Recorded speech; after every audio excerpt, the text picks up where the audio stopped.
নমস্কার বন্ধুরা, সবাইকে জানাই আমার অনেক ভালোবাসা, সেই সঙ্গে বড়দের অনেক প্রণাম।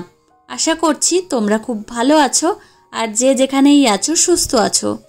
আমিও বেশ ভালো আছি। এস ফ্যামিলিতে আজ আরেকটি নতুন ব্লগে তোমাদেরকে অনেক স্বাগত জানাই। আজকে হলো আগস্ট মাসের 18 তারিখ, রবিবার, আর ঘড়িতে সময় এখন সকাল 8টা বাজে। মাম্মামকে আজকে সকালে ওটস রান্না করে খাওয়াবো, একটু অন্যরকম ভাবে খাওয়াবো। তো চলো তোমরা দেখতে থাকো, আশা করছি তোমাদের ভালো লাগবে। আমার মাম্মাম যে পরিমাণে খেতে পারে সেই অনুপাতে আমি ওটস নিয়ে নিয়েছি। এখন হালকাভাবে একটু ভেজে নিয়েছি আর পরিমাণ মতো জল দিয়ে দিলাম, আর ভালোভাবে সেদ্ধ হবে। আর উনানের এক পাশে আমি একটা ডিম সিদ্ধ দিয়েছি, আজকে আমার শ্বশুরমশাই খাবে। আর এদিকে একটা আপেলের অর্ধেকটা আপেল আমি খোসা ছাড়িয়ে নিয়েছি, এখন এইভাবে গ্রেট করে নিচ্ছি। আজকে সকালবেলায় মাম্মামকে ওটস অ্যাপেল পরিস রান্না করে খাওয়াবো, তার জন্য তোমরা দেখতে থাকো, আশা করছি তোমাদেরও খুব ভালো লাগবে।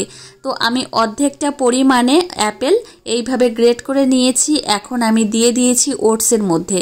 ওটস ভালোভাবে সেদ্ধ হয়ে গেছে, আর এখন আমি কাউ মিল্ক দিয়ে দিলাম। আমি প্রত্যেকটা দিনই চেষ্টা করি মাম্মামকে সকালের দিকে কাউ মিল্ক খাওয়ানোর। তো কাউ মিল্ক দিয়ে বিভিন্ন ধরনের খাবার রান্না করে দেওয়ার চেষ্টা করি। তো আর সকালের দিকে খাবারটা হবে একদমই পুষ্টিকর আর হেলদি, মানে খুব একটা ভালো খাবার সকালের দিকে খাওয়ানোর চেষ্টা করি, যাতে সারাটা দিন ও খুব ভালোভাবে এনার্জিটা পায়। সেই হিসাব করে আমি সেই খাবারগুলো তৈরি করি। তো এই যে আজকে অ্যাপেল ওটসের পরিস রান্না করা হয়ে গেছে প্রায়, আর নামানোর আগে আমি 2 চামচ দিয়েছি আলমন্ড আর কাজু বাদামের গুঁড়ো। তো এই খাবারটা খাওয়ালে কিন্তু বাচ্চাদের ওয়েটও গেইন হয়, আর সেই সঙ্গে বাচ্চাদের কিন্তু খাওয়ার প্রতি একটা আগ্রহ আসে। তো এই যে খাবারটা তৈরি করা হয়ে গেছে, আর মাম্মামও ঘুম থেকে উঠে গেছে।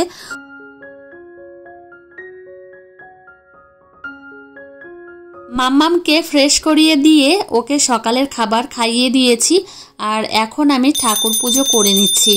তো সকাল করে ঠাকুর পুজো করা হয়ে গেলে আমি অন্যান্য কাজ করেও শান্তি পাই। তো এখন রান্নাঘরে এসেছি, এসে বাসনকোসনগুলো গুছিয়ে রাখছি। এখানে এত পরিমাণে এলোমেলো হয়ে রয়েছে, সে কথার বলার মতো নয়। আজকে জানো তো একদম ভোরবেলা থেকেই এত পরিমাণে বৃষ্টি পড়ছে, আর বাইরে বেরোনোই যাচ্ছে না। সারাটা দিন যদি বৃষ্টি হয় আর এই ঘরের মধ্যেই যদি কাটাতে হয়, তাহলে একদমই ভালো লাগে না, যাই বলো না কেন। আর ছোট্ট একটা বাচ্চা রয়েছে, ও মাঝে মধ্যে একটু বাইরে বেরোয়, আর সারাটা দিন ঘরের মধ্যে। বৃষ্টির দিন আসলে এই একটা সমস্যা, ঘরবন্দি হয়ে থাকতে হয়। আর ভিডিওতে কী বা শেয়ার করব সেটাই ভাবছি। আর আজকে দোতলার ঘরগুলো পরিষ্কার করার কথা ছিল, কিন্তু সেটার সম্ভব হয়নি, কেননা এত পরিমাণে বৃষ্টি হচ্ছে, আর ঘর মুছলে হয়তো শুকাবেই না। আর তোমাদের দাদাভাই মাঝে মধ্যে গিয়ে আবার দোতলায় গিয়ে কাজকর্ম করে, ওই জন্য আর মুছলাম না। তো ভাবছি সোমবার সকালেই মুছবো, একটু সকাল সকাল করে ঘুম থেকে উঠবো, বিশেষ করে 5টার দিকে বা 5:30টার দিকে ঘুম থেকে উঠে ঘরগুলো ক্লিন করব। কেননা আমার মাম্মামের জন্মদিন, আর জন্মদিন করে করে মনের মধ্যে অনেকটাই আনন্দ, কিন্তু একটা বিষয় নিয়ে খুবই খারাপ লাগছে। সেটা হচ্ছে এই যে এত পরিমাণে বৃষ্টি পড়ছে, বাড়িতে লোকজন আসলে না এই বৃষ্টি কাদার মধ্যে খুবই অসুবিধা হয়ে যায়। মামামকে সকাল সকাল করেই স্নান করিয়ে নিয়ে এসেছি, আর এখন ওকে রেডি করিয়ে দিচ্ছি। মামাম এখন খাটের ওপরেই বসে থাকবে, ও খেলাধুলো করবে, এখন আর ঘুম পাড়াবো না। আর ওকে যদি এখন ঘুম পাড়াতে যাই অনেকটা সময় লাগবে। আর মামামের জন্য এখন রান্না করতেও যাব, ওকে ফ্রেশ করানো হয়ে গেল। তো আজকে মাংস নিয়ে এসেছে আমার শ্বশুরমশাই, মাংস রান্না করব মামামের জন্য। আর মামামকে কটা নিমকি দেব। মাম্মাম প্রত্যেক দিন স্নান করার পরে ওকে কটা যদি নিমকি দিই, ও মহা খুশি হয়, খুব আনন্দ পায়, আর বসে বসে নিমকিগুলো খায়। তো ওর মতো করে ও সময় কাটায়। আর ওইদিকে আমি রান্না করতে যাই, মাঝে মধ্যে এসে দেখেও যাই যে মাম্মাম কি করছে, আর এসে দেখি মাম্মাম বসে বসে নিমকি খাচ্ছে। তো যাই হোক, এই যে দেখো, আমি বলছিলাম যে মাম্মাম আমাকে একটা দাও, কিন্তু দেবে না। তো চলো মাম্মাম এদিকে খেলাধুলো করুক। আর তোমাদের দাদাভাইও আজকে বাজার থেকে সকাল সকাল করে বাড়িতে চলে এসেছে, কেননা বাইরে প্রচুর বৃষ্টি হচ্ছে, বাজারে তেমন লোকও নেই, তো ওই জন্য চলে এসেছে। আর দোতলার কাজ রয়েছে কিছু, সেগুলো করবে। আর ঝাড়বাতি এনেছে, আমাদের রুমে দুটো ঝাড়বাতি লাগাবে, সেইগুলো আবার লাগাতে হবে। তো ওই কারণে ভাবলো যে সকাল করেই বাড়িতে আসি আর ওই কাজগুলো করে নিই।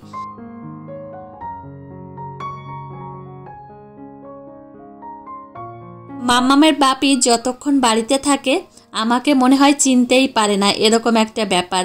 মনে হয় ওর বাপি ওকে সমস্ত কিছু করিয়ে দেয়, ওকে স্নান করানো, ঘুম পাড়ানো, এরকম একটা ব্যাপার।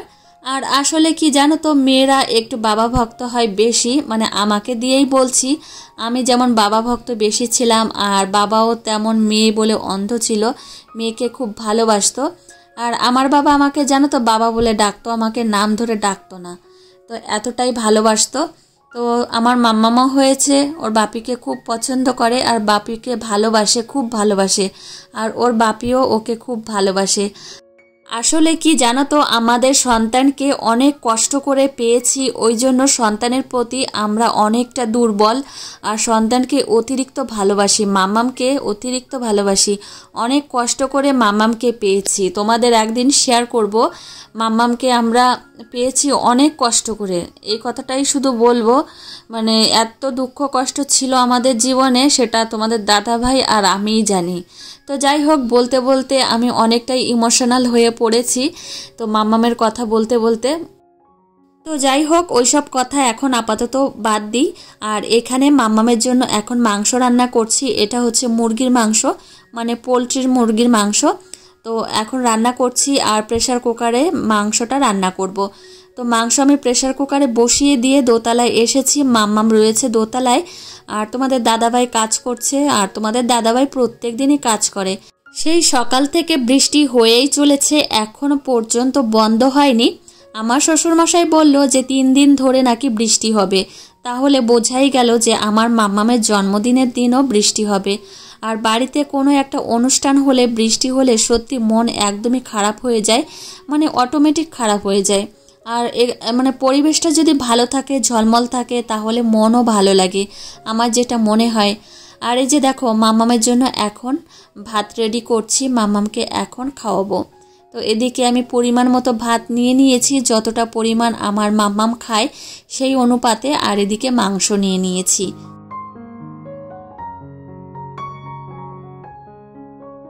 দুপুরের পর থেকে ভিডিও আর কন্টিনিউ করা হয়নি, এখন সন্ধ্যা থেকে আবার শুরু করছি। এখন ঘড়িতে সময় সন্ধ্যা 6:15 বাজে। সবার জন্য চা তৈরি করলাম, আর আমার শ্বশুরমশাইকে প্রথম দিয়ে এসেছি, এখন আমার শাশুড়ি মাকে দিয়ে আসবো, তারপর তোমাদের দাদাভাই আর আমি বসে এখন চা খাবো। তো সন্ধ্যার সময় তোমাদের দাদাভাই আর আমি একটু বসে সময় কাটাই। চা খাওয়া শেষ করে মাম্মামের জন্য এখন খাবার তৈরি করতে আসলাম। আজকে সন্ধ্যার সময় মাম্মামকে সেরেলাক খাওয়াবো, তার জন্য এদিকে পরিমাণ মতো জল নিয়ে নিয়েছি আর সেরেলাকও নিয়ে নিয়েছি।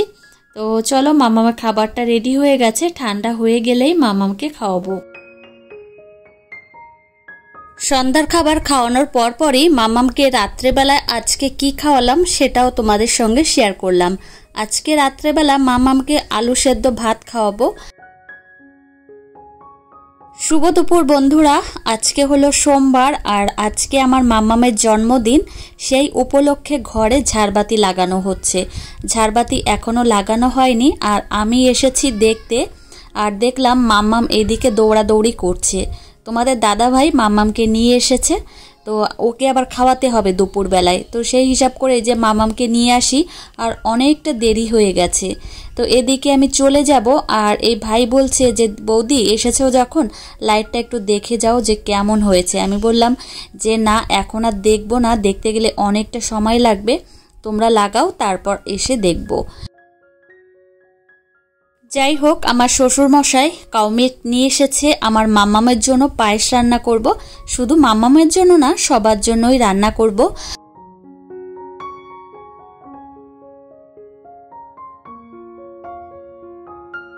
তো চলো বন্ধুরা, আজকের ব্লগটি এই পর্যন্তই, আর তোমাদের সঙ্গে দেখা হবে পরের ব্লগে। ততক্ষণে তোমরা সুস্থ থেকো, সাবধানে থেকো এবং নিজেদের খেয়াল রেখো। টাটা বন্ধুরা।